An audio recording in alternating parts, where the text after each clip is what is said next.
comment une simple publication sur les réseaux sociaux émanant d'un général ougandais, un général qui exige 1 milliard de dollars et, je cite, une épouse turque, comment cela peut-il menacer de faire s'effondrer toute l'architecture de sécurité de la Corne de l'Afrique? C'est vertigineux.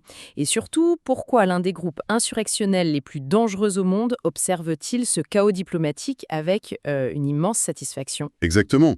Aujourd'hui, nous plongeons au cœur d'un paradoxe fascinant, un paradoxe où la lutte contre le terrorisme risque d'être totalement dévorée par les ambitions géopolitiques de ses propres alliés. Bonjour à toutes et à tous. Bonjour à tous ceux qui nous écoutent. Nous ouvrons ce bulletin d'analyse pour examiner une situation d'une importance stratégique capitale, en nous concentrant sur les événements qui secouent actuellement l'Afrique de l'Est. Un programme bien chargé en effet. Oh que oui! Mais avant de déployer notre grande carte des événements mondiaux, il convient d'annoncer avec fierté que cette émission est sponsorisée par ProWave AI et générée par Stylo News, l'application d'actualité propulsée par l'intelligence artificielle. Et il est important de préciser que Stylo News, c'est en fait la version grand public du logiciel Stylo Intellops. Absolument. Un outil de renseignement ultra rigoureux, conçu à l'origine pour les opérations d'entreprise, les gouvernements et les forces armées. Ce qui veut dire que notre public a un accès direct, aujourd'hui même, à une technologie de pointe utilisée par les décideurs mondiaux pour anticiper les crises. C'est une vraie révolution pour l'accès à l'information. Le titre officiel de notre bulletin d'aujourd'hui est le suivant. Al-Shabaab, élections et instabilité. La Corne de l'Afrique sous pression. La région concernée, comme vous l'avez dit, c'est l'Afrique de l'Est. Tout à fait. Et nous sommes le 4 mai 2026. Notre mission est très claire ce matin. Nous allons décortiquer les rapports de renseignement des 2 dernières semaines pour comprendre les schémas, identifier les perspectives des décideurs clés et anticiper les prochaines ondes de choc. Je suis prête. C'est un dossier d'une immense complexité qui nous attend. Je suis ravi de vous avoir en studio pour ce décryptage de haut vol, en tant qu'experte en géopolitique et stratégie militaire. Les dynamiques sur le terrain évoluent à une vitesse fulgurante. Oui, et il est crucial de dépasser la simple lecture des gros titres pour vraiment comprendre les mécanismes profonds à l'œuvre. Alors, justement, si on regarde la réalité physique du terrain somalien à l'heure actuelle, la carte des hostilités reste très dense. L'activité insurrectionnelle ne faiblit absolument pas. Non, pas du tout. L'analyse des données de ces 2 dernières semaines confirme qu'Al-Shabaab maintient une présence profondément enracinée dans le centre et le sud de la Somalie. Quelles sont les régions les plus touchées concrètement? Surtout les régions du Bas-Chabelle, du Moyen-Chabelle, de B et de Bakoul. Ce sont de véritables zones de friction. Et le centre névralgique, le cerveau de toutes ces opérations, il se trouve où? Selon les rapports de renseignement, le vrai centre de gravité, c'est la ville de Djilib. Jilib. Voilà, Djilib. Ce n'est pas juste un repère caché dans le désert, c'est un quartier général extrêmement sophistiqué. C'est leur pôle logistique principal, le centre de commandement d'où ils organisent tout. D'accord, donc la collecte des taxes illicites, la planification des attentats, tout part de là. Exactement. Et bien sûr, cette insurrection continue d'imposer un lourd, très lourd tribut aux populations civiles locales. C'est tragique. Mais il faut aussi noter que l'armée nationale somalienne n'est pas statique face à cela. Non, en effet. Avec le soutien de ses partenaires internationaux, elle a mené très récemment une opération offensive de 72 heures dans la région du Bas-Chebel. Une opération très ciblée, d'après ce que je lis ici. Très ciblée, oui. Le bilan fait état de 22 militants éliminés.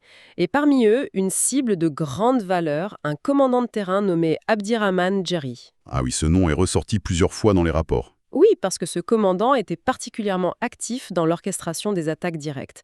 Donc, sur le papier, c'est une victoire tactique indéniable. Et il faut ajouter que la riposte est aussi asymétrique et internationale, non? Complètement. Le commandement américain pour l'Afrique, ce qu'on appelle l'AFRICOM, maintient une pression constante depuis le ciel. Le 21 avril, près de Kismayo, ils en étaient déjà à leur 58e frappe aérienne de l'année. 58e frappe? Et nous ne sommes qu'en mai. C'est ahurissant. Oui, et en parallèle de cette force de frappe militaire, disons cinétique, il y a un soutien financier massif. L'Union européenne vient de débloquer 75 millions d'euros. Pour soutenir la nouvelle mission au Somme, c'est bien ça. C'est ça, l'OSOM, qui est la nouvelle force africaine de soutien et de stabilisation, et qui prend le relais de l'ancienne AMISOM. Alors c'est exactement ici que ça devient passionnant, et j'aimerais qu'on s'y arrête un instant. Je vous écoute. Sur le papier, éliminer un commandant et enchaîner les frappes aériennes, ça ressemble à une vraie stratégie gagnante. Oui, on pourrait le croire. Mais si on décortique un peu les mécanismes, j'ai l'impression que c'est une sorte de jeu de la taupe. Vous savez, le tape-taupe de fête foraine. Ah oui, très bonne analogie. Si on compare Al-Shabaab à un réseau de racines souterraines, on coupe les branches à la surface avec des drones, mais la plante ne meurt pas. C'est tout le problème. On peut frapper Djilib ou le Bachabel toute la journée, mais si l'appareil d'État ne suit pas derrière, ça ne sert à rien. C'est-à-dire, s'il n'offre pas une alternative de sécurité aux habitants. Exactement. Si l'État ne propose pas une véritable alternative administrative locale, les insurgés réapparaissent presque instantanément. Alors comment cette fameuse nouvelle mission OSOM compte-t-elle réparer ça? Là où l'AMISOM, c'est, disons-le, complètement enlisé. C'est la faille centrale de cette guerre, et l'OSOM a été conçu pour corriger précisément cette erreur. D'accord. Contrairement à la MISOM, qui s'était un peu transformée en une force d'occupation statique, il tenait des bâtiments, des points clés, et c'est tout, l'OSOM a un mandat très différent. Lequel? Un mandat explicite de transfert. Ils doivent progressivement transférer les responsabilités sécuritaires aux forces somaliennes elles-mêmes. Ah, je vois. Bâtir une vraie armée locale en somme. Voilà, une armée capable non seulement de chasser Al-Shabaab, mais surtout de tenir le territoire après coup. Parce qu'une frappe de drone, ça crée juste un vide finalement. Exactement, ça crée un vide, et si l'armée nationale somalienne n'a pas la logistique ou la légitimité politique pour remplir ce vide, Al-Shabaab revient s'y installer. Et malheureusement, si on lit bien les rapports, la capacité de l'État à jouer ce rôle est aujourd'hui gravement compromise. Très compromise, oui. Surtout à cause de ce qui se trame dans les couloirs du pouvoir à Mogadiscio en ce moment. Ce qui nous amène directement à cette fameuse date qui clignote en rouge sur tous nos écrans de contrôle. Le compte à rebours du 15 mai. La date butoir pour le mandat présidentiel. C'est le cœur du problème politique actuel. Et là, j'aimerais soulever un point qui me semble complètement paradoxal. Allez-y. Le président somalien Hassan Sheikh Mohamud veut faire passer le pays d'un système électoral indirect basé sur les clans à un système de suffrage universel direct. Un citoyen, un vote. C'est son grand projet, oui. Mais vu d'ici, vu de l'extérieur, ça ressemble à une avancée démocratique fantastique. Pourquoi une réforme qui donne le pouvoir au peuple crée-t-elle une telle panique, au point de menacer de déclencher une guerre civile? Parce que la démocratie, ça ne s'installe pas dans un vide institutionnel. Surtout pas là-bas. Ça modifie l'équilibre du pouvoir. Profondément. Historiquement, la Somalie fonctionne sur un système extrêmement complexe de partage du pouvoir entre les clans majeurs. Un système de quotas, en quelque sorte. C'est ça. Et bien que ce soit imparfait, ça garantissait que chaque grande famille, chaque région avait un accès garanti aux ressources via ses anciens. D'accord. Donc, en imposant d'un coup le suffrage direct, Mogadiscio tente en fait de centraliser le pouvoir. Tout à fait. Et pour les États membres fédéraux, comme le Puntland ou le Jubaland, ce n'est pas du tout perçu comme une victoire démocratique. C'est perçu comment? Comme une tentative de dépossession pure et simple. Ils ont peur que le gouvernement central utilise ce nouveau système pour écraser leur autonomie. Sous couvert de légitimité populaire, bien sûr. Voilà. Ils se disent que Mogadiscio va confisquer leurs ressources avec la bénédiction d'un vote national. Donc, le remède est perçu comme bien pire que la maladie initiale. D'ailleurs, je note dans les synthèses que d'anciennes figures politiques tirent vraiment la sonnette d'alarme. Oui, l'ancien président Sharif Sheikh Ahmed, par exemple. Oui, il est intervenu pour exhorter les anciens des clans à rester coûte que coûte dans la capitale pour forcer un consensus avant le 15 mai. Ça ressemble à une tentative de la dernière chance. Son intervention est un véritable indicateur de crise de niveau rouge. Il a peur que tout s'effondre. Il a compris que si le 15 mai passe sans un accord politique solide ou au moins une extension technique validée par tout le monde, la légitimité du président actuel va juste s'évaporer.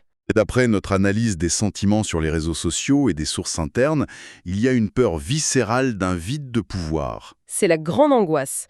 Si l'autorité civile se fracture, la question c'est: à qui l'armée nationale va-t-elle obéir? Aux généraux nommés par le président ou aux chefs de clan de leur région d'origine? Exactement. Le risque de désertion massive est bien réel.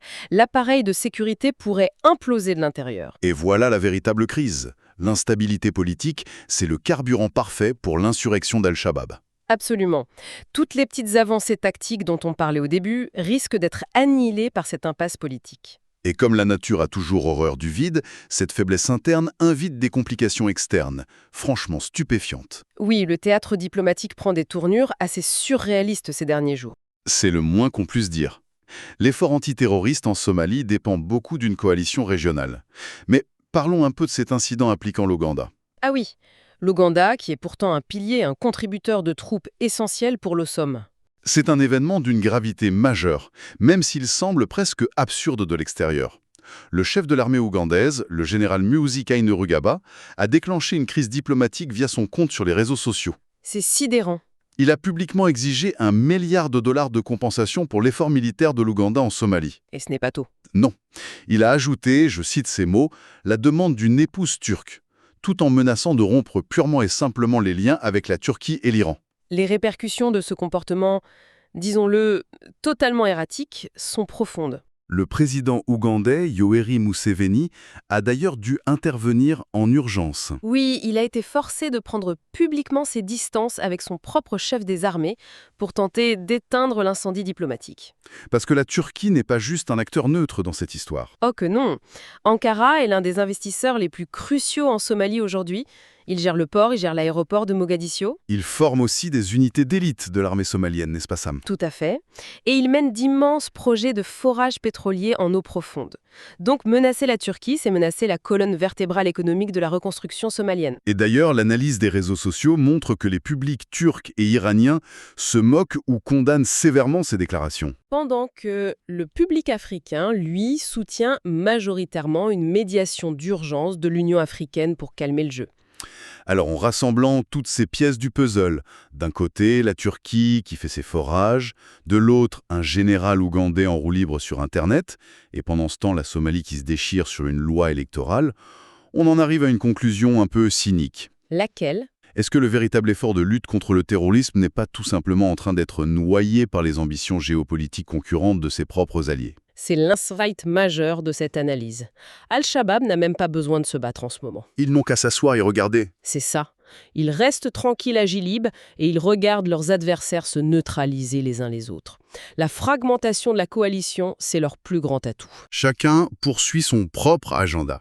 Et la situation vient encore de se complexifier avec un nouvel acteur inattendu sur l'échiquier. Oui, la carte diplomatique a subi un nouveau séisme cette semaine avec cette annonce d'Israël. Israël a officiellement nommé un ambassadeur au Somaliland, cette région séparatiste du nord de la Somalie.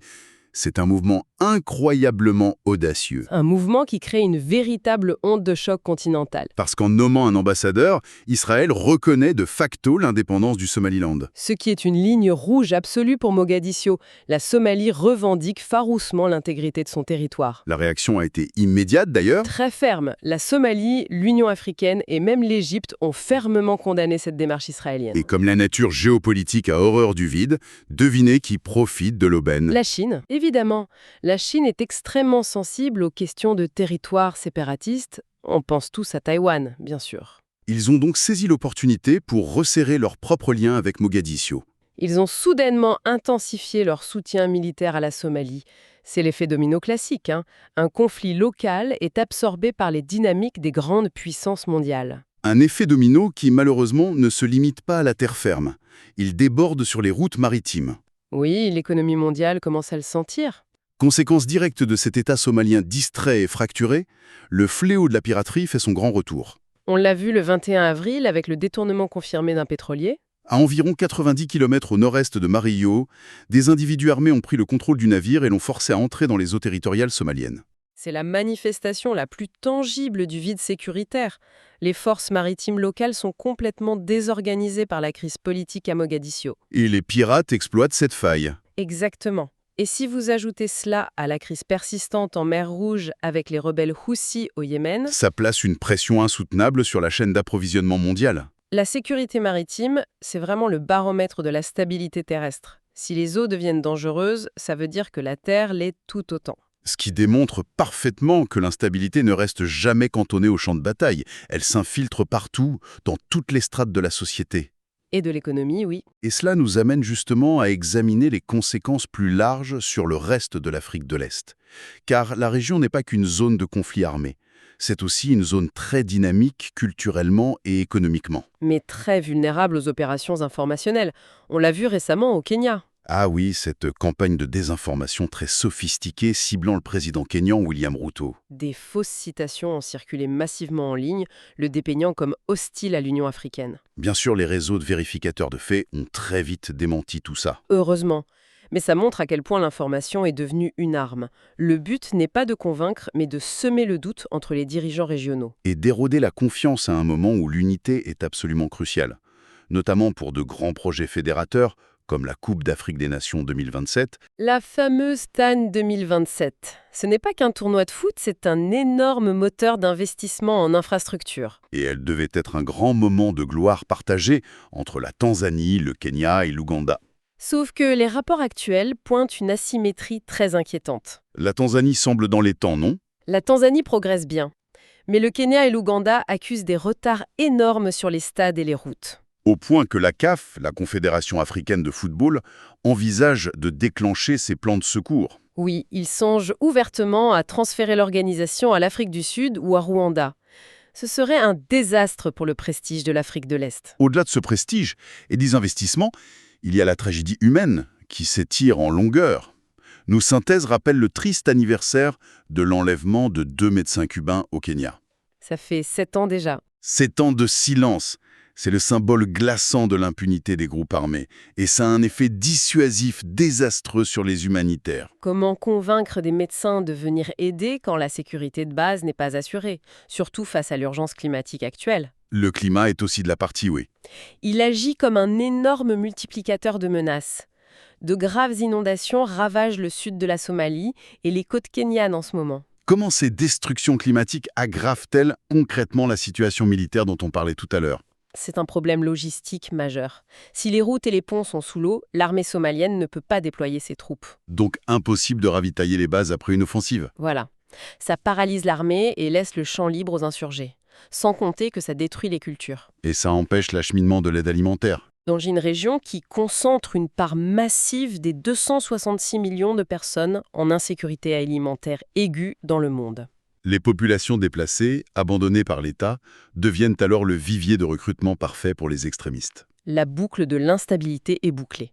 C'est un tableau vraiment saisissant. Si l'on doit résumer l'ensemble de ces signaux pour déterminer ce que notre public doit surveiller de près dans les jours à venir, Les points de bascule sont très clairs. le premier, j'imagine, c'est ce 15 mai. Oui, le 15 mai à Mogadiscio. Allons-nous assister à une implosion constitutionnelle ou trouveront-ils un compromis de dernière minute? Deuxième point. La décision de la CAF pour la CAN 2027. Un retrait serait un verdict cinglant sur la logistique de la région. Et enfin, le comportement de l'Ouganda. Le déploiement ougandais, oui.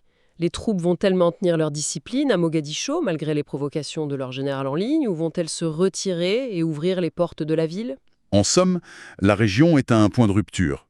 L'action militaire, la diplomatie et la stabilité politique doivent s'aligner d'urgence. Faute de quoi, chaque victoire tactique sur le terrain finira balayée par ces défaillances stratégiques. C'est un équilibre très précaire. Nous arrivons au terme de cette analyse. Mais avant de conclure, il est essentiel d'expliquer à ceux qui nous écoutent comment nous arrivons à compiler tout cela. Comment on donne du sens à toutes ces données? Exactement. L'outil qui nous permet de trier des centaines de sources traditionnelles et de flux X, ça s'appelle Stylo-News. Une application mobile et de bureau accessible à tous. Pour tous ceux qui cherchent à personnaliser leur propre flux d'informations et obtenir des bulletins sur mesure, l'invitation est donc lancée. Abonnez-vous sur www.stylonews.com pour accéder à des actualités propulsées par l'intelligence artificielle. Un outil précieux par les temps qui courent. Absolument. Et maintenant, si l'on laisse tomber un peu la cravate de présentateur des années 60, un immense, immense merci d'avoir pris le temps de nous accompagner aujourd'hui. C'est toujours un vrai privilège de décortiquer ces sujets avec notre audience. On espère que vous avez trouvé ça aussi passionnant que nous.